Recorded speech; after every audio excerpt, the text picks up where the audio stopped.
And welcome back to Sports Night as we continue here, getting ready for Super Bowl 42. And we go out to Arizona right now and welcome in a gentleman who not only has played in a Super Bowl, won a Super Bowl, but he's also on the sidelines for Fox throughout the season. He's Tony Siragusa, and he's with us courtesy of our friends at BowDogFootball.net to get your Super Bowl props, odds, analysis, and insight for the game's greats. Go to BowDogFootball.net. Tony, it's a pleasure. How are you doing?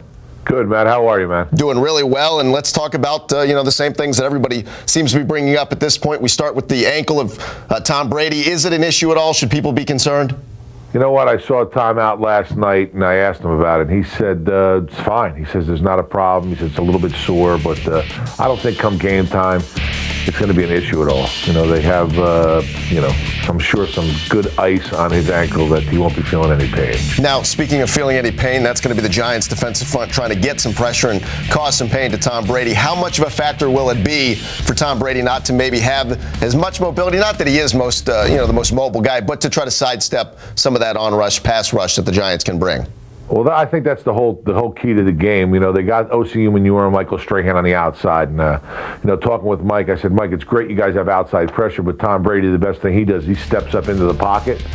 So I said, with Tuck in the middle, you guys got to get some bull rush up front. You can't let Tom go and step up, feel comfortable, because he'll be fine, and them little receivers running all over the place and do what he does best. So you got to get in his face and cause him, do some bad throws or something. All right, think about your defense there in 2000, what you guys could bring to the table with the pressure you could cause, the secondary. How would you guys fare against this New England offense?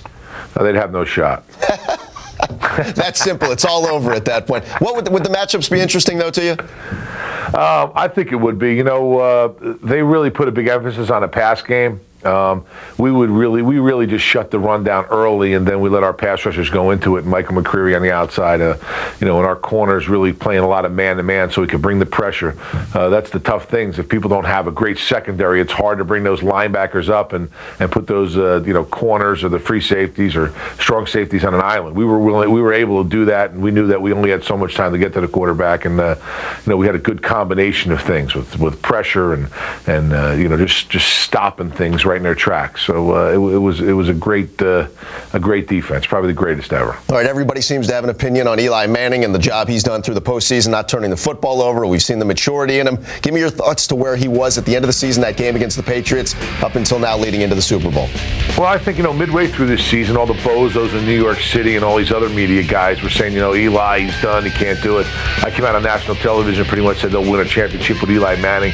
I just like his demeanor. I like the way he's calm, collective. He doesn't let anybody get to him. He went out there, and it really wasn't Eli throwing a lot of bad passes. It was more his receivers not catching it. Now going into the postseason, they're catching everything. I mean, it's just, any ball that gets close to Plexico, it just seems like he just scoops it right up. And, he had an ankle injury early, and I think he's over that. And, Amani Toomer also coming into that picture. I mean, everybody's almost filling a role. When Shockey went down, it seemed like that offense got some new life, and they were looking for a new leader there. Eli sort of took over that role, and I just think, next year when Jeremy comes back, it's just going to be an unbelievable team. All right, Tony, you mentioned you're working with BowDogFootball.net. Let's talk about a couple of the prop bets that are out there. One of your colleagues, Joe Buck, here's one of the bets. You can go to the website and have some fun with this. How many times will Joe Buck mention Peyton Manning's name during the broadcast? Over, under 5.5? Over. Come on. Easily. Hey. Are you kidding me, man? They're probably going to have pictures of him. I haven't heard his name twice. I'm staying at the Fox Hotel now. So I heard his name twice. The game didn't even start. So I think that's a shoo-in. All right, let me give you one more, and I like this one the most. Who will the MVP of the game thank first? Teammates, God, family, coach, doesn't thank anyone. Oh, that's a good one. Probably his mommy. No, that's off the board. That's always good. You can always go good with mom. All right, give me the Tony. Probably get good odds on that one, huh? Oh, you can't keep. You got to keep mom happy at the end of the day. All right, give me your prediction for the game. I think it's going to be a lot closer. I don't know. I think if the Giants do what I said about getting pressure up the middle, I think it's going to be a 7-point game, and I really think that the Giants can win this. Well, it's going to be fun. Hopefully we get a great game. Tony, we appreciate the time again. Tell folks to go to BowDogFootball.net for all their gambling needs and have some fun on the site as well this weekend. There's Tony Siragusa. The man is a Super Bowl champion and an actor as well. He's got a little bit of everything going on. We'll take a break. Stay with us. More Sports Night straight ahead. Before we close up shop on this episode, we have a little unfinished business to attend to. So, join our fearsome foursome as the wackiness will ensue next on Sports Night.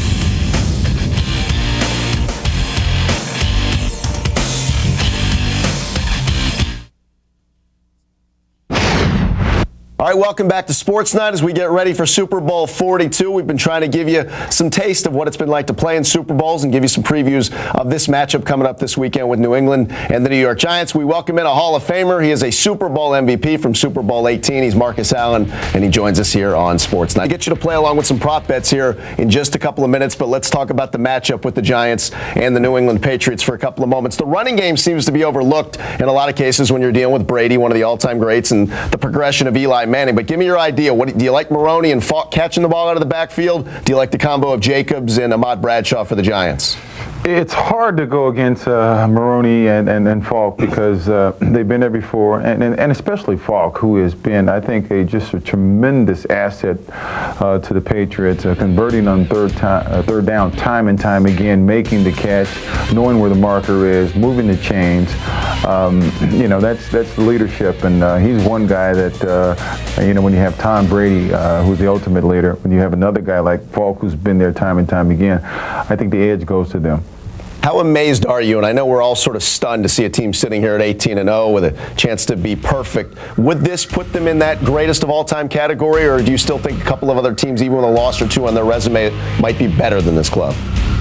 It's hard to say, different eras. The game has changed, it's evolved, it's more offensive friendlier today than it's been in the past, and there's some really, really great defenses that I think would match up well against the Patriots, so it's hard to say. I mean, everybody has an opinion about that, but I'm not going to make that call. Now, playing in Super Bowls, you had a chance, as I said, to be a Super Bowl MVP. And the way the Super Bowl has changed, for people who don't know, with Radio Row and all the media and the media days itself, are you sort of stunned with the direction it's gone? It's not just this football game, it's this global event. No, I'm excited. It's the game that I love, and it's one of the greatest games in the world, and I think I want everybody in the entire world to see it and be a part of it. Obviously, our challenge is to become a global game, and the Super Bowl is the one game that everyone in the world watches. All right, now I can't let you sidestep me on this one. Before we get to a prop bet, let me ask you, you can only have one choice here. The most important. I'm pretty good at sidestepping that. Well, I don't think, you are on the field, but see, the thing I like about you is you're going to give a strong opinion here. The most coveted award on Marcus Allen's mantle, the 85 NFL MVP, the Heisman Trophy, or the Super Bowl 18 MVP? Repeat that again, please. Which is the best of your awards? Which do you covet the most, the Heisman, the 85 NFL MVP, or the Super Bowl 18 MVP?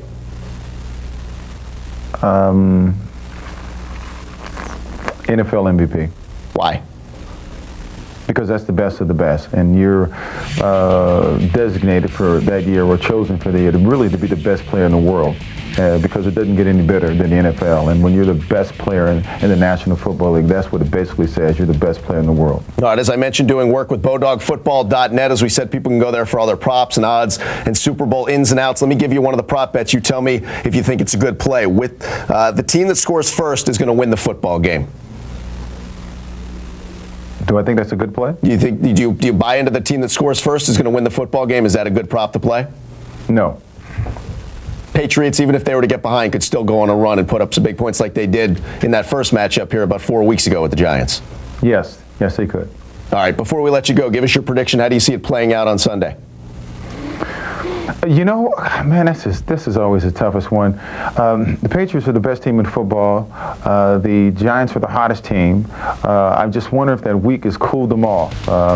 They are, I think, going to be prepared to play. And especially, I think we look back to the game that they played, I guess the last game of the season for them. I think it was, there's no moral victories, but they found out that they could play with the very best in football. And I think they're going to come here with some not renewed, but even more confidence that they had early on. I think the Patriots are going to win, but I wouldn't be surprised at all if the Giants upset them. Well, for more analysis, people can go to BowDogFootball.net and hear more from Marcus and some of the other experts. It's a true pleasure. Appreciate the time, and thanks for your patience tonight.